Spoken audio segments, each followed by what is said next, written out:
Go ahead and open up your Bibles. Not too far, though. We're going to Genesis chapter 2, verse 24. That is why a man leaves his father and mother and is united to his wife, and they become one flesh. I was trying to think of what I wanted to talk about, perhaps inspired by my brother because it's his birthday. And I was thinking about lessons that I've learned over the years. And to give you an idea of our family, I am the youngest, the baby, the only girl, and the baby by a lot too. We're 9 and 10-year age gap between us. At the same time, though, because I'm the only girl, technically I'm also the eldest daughter.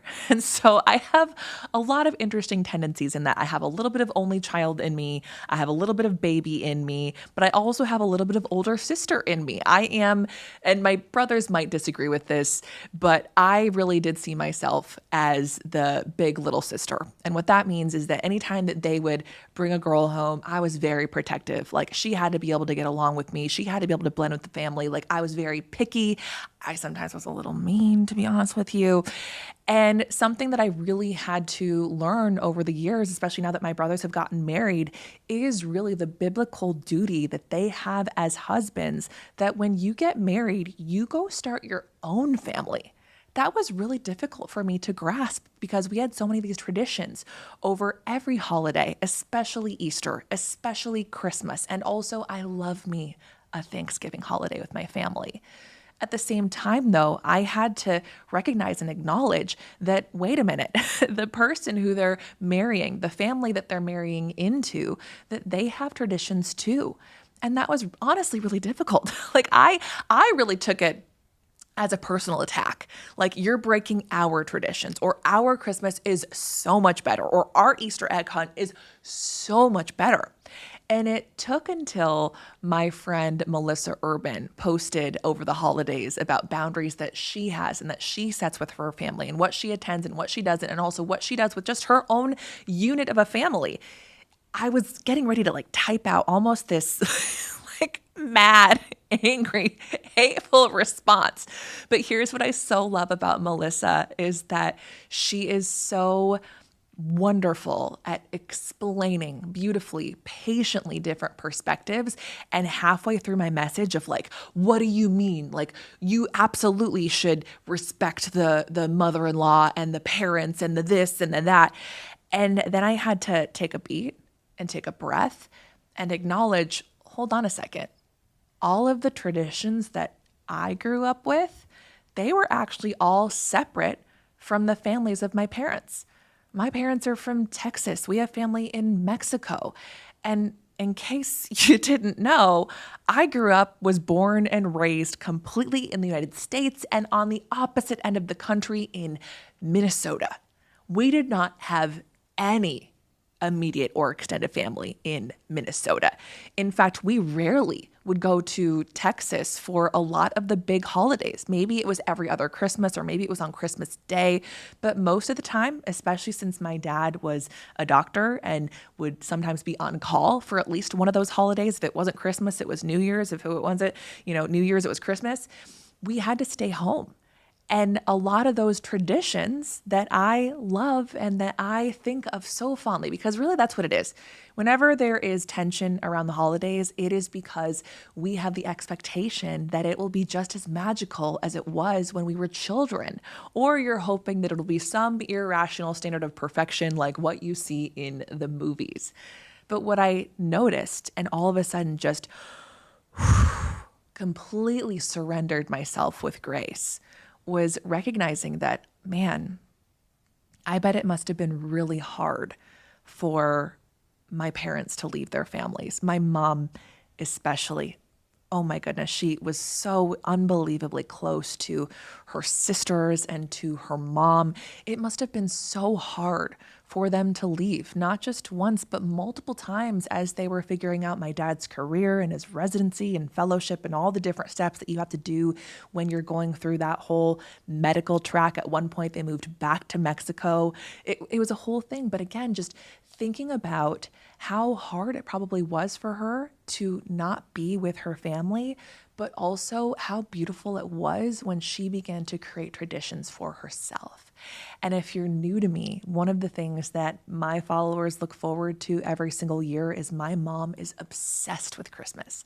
Like, she is obsessed. She is like the mother of Christmas. Obviously not the mother, that's Mary. But you know what I mean? When it comes to the Christmas decorations, everything that for us is Thanksgiving Day to, middle of January, but ultimately December 24th, because then December 25th, it's all about Jesus. But even in that moment, her nativity scene and everything, but this woman, like, she goes all out. She has anywhere from 10, 15 Christmas trees scattered throughout the house. And granted, this is something that she had to build up to. This isn't something that she just, married into the most magical Christmas. No, it was actually that over the years, they had a lot of different traditions that they introduced, or they'd have a new tree or a new corner, or a new home in some cases. And so one of the things that she had that was consistent was, okay, maybe I don't necessarily have my whole family, but how can I create a space filled with love and then eventually filled with lights that can attract the warmth of creating a family of friends? And when I actually look back at our Thanksgiving and Christmas, one of the things that I really love about it was that we were kind of the house where all the orphans went, where all of our friends who didn't have places to go to, or maybe it was my parents' friends who didn't have a place to go to, they would want to spend it with us. But that was a tradition that they had to create. And that was something that I had to learn to be willing to accept. And like I said, it was hard at first. It really was. We had many arguments, or me just being sad or butthurt, that it felt like to me as if my brother didn't want to hang out with me, or as if my sister-in-law was trying to personally victimize and attack me, which was not, it wasn't the case at all. Everyone's trying to juggle everybody, and everyone's trying to make everybody happy. And also, you need to figure out what's best for you and your family. And now we've created new traditions, some with them, some without them. We've also had to adjust for my other brother getting married, and that's part of life. And it is so fun. It is so beautiful. What a blessing it is to get to watch your family grow. And I'm simply so grateful that we didn't allow for any of that tension to get in the way, that I was able to forgive it and release it. And whoever wants to be there can be there. And if you can't make it, all good. Merry Christmas. Happy birthday. Happy Easter. We can still celebrate and enjoy this time. And so I don't know who needs to hear this, but whether it is a sibling or a parent, maybe you're having to set the boundaries, or perhaps you're having to create the boundaries. I want to remind you, and let's go back to these words. So again, that's Genesis chapter 2, verses 24. That is why a man leaves his father and mother and is united with his wife, and they become one flesh. If you are a new family too, I also want this to be an invitation for you to really think about how you as a unit are creating new memories, new family traditions, or perhaps for you, it is the fact that you are bringing Christ into your life for the very first time. And so how are you incorporating prayer with your spouse or with your family? How are you perhaps creating traditions that you are inviting your family, your previous original birthed family unit in with you? But again, how are you allowing for you to become one flesh? And also, how are you giving grace to those around you to figure out whatever their family unit is going to look like? Will you pray with me? Lord, I am so grateful for the people in my life who you have blessed me with. I'm so grateful for my family, or for you it might be, I'm so grateful for my family of friends, or for you it might be, Lord, bless me. Bless me with a family. Bless me with a family of friends. May you be present in all of our celebrations and birthdays and holidays. Will you please remind me to love my family and see my family and have patience for my family, especially as you do. Help me to see them as Jesus would, and help me to love them. Help me to love them through every single day. I'm so grateful for my family. I truly, truly am.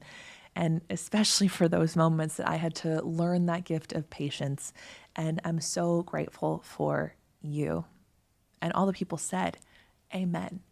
Friend, if this felt a tug on your heart, or maybe perhaps had you feeling mixed feelings in some kind of way where you're going to have to chew on this for a little bit, I invite you to leave in the comments any reflections, any lessons, any new traditions that you've had to learn. And I also encourage you to share this with someone, because chances are there's someone in your life who they have either gone through the struggle of creating the boundary, in which case I also want to shine a light on my friend Melissa's book, The Book of Boundaries. It was a New York Times multi-bestseller. And I also encourage you to potentially share this with the person who they're having a hard time through that transition. Simply a reminder of what our role needs to be, and to remember that, hey, your person, your sibling, they're not leaving you. They're not replacing you. You are irreplaceable. And also, though, you have to give them the opportunity and the patience and the ability to be able to love their spouse and their family in the way that you two felt that love or want to feel that love.